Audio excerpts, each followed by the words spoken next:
দরজ সিনেমার কোনো আপডেট নাই, ইনি পইরে আছেন মিয়া মালেক আফসারি নিয়া।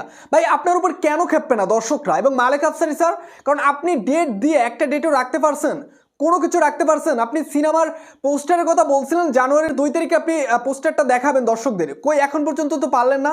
মালেক আফসারি কেন কালা চশমা পরে, মালেক আফসারি কেন এটা বললো, মালেক আফসারি এই সেই নানা ধরনের কথা এগুলো নিয়ে পড়ে আছেন। ভাই দরজ সিনেমার আপডেটটা তো দেন। আপনি দরজ সিনেমার কাজ শুরু হওয়ার আগের থেকেই আপনি দর্শকদের সাথে ভুংচুং কথাবার্তা বলতেছেন, বলেছেন আজকে শুটিং শুরু হবে না কাল শুরু হবে, এরকম করতে করতে আপনি 2টা মাস পার করে দিয়েছেন। কিন্তু আপনার কথা দিয়ে আপনি কথা বরখেলাফি করতেছেন, আপনি কথা দিয়ে কথা রাখতে পারতেছেন না। এখন আপনি পড়ে আছেন মালেক আফসারিকে নিয়ে। ভাই দর্শকরা সাকিবিয়ানরা তো আপনাদের এই কাদা ছড়াছড়ি দেখতে চায় না, তারা চায় দরজ সিনেমার আপডেট, তারা জানতে চায় দরজ সিনেমা কবে রিলিজ হবে, দরজ সিনেমার পোস্টার দেখতে চায়।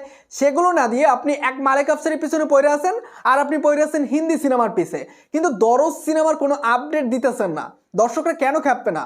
দর্শকরা তো এজন্যই আপনার উপর ক্ষিপ্ত এবং এজন্যই আপনাদেরকে নিয়ে উল্টাপাল্টা কথা বলে। আপনি দরজ সিনেমার আপডেট আজকে দিতে পারবেন না, পরশু দিবেন, বাট সত্যি নিউজটা তো দর্শকদের দিবেন।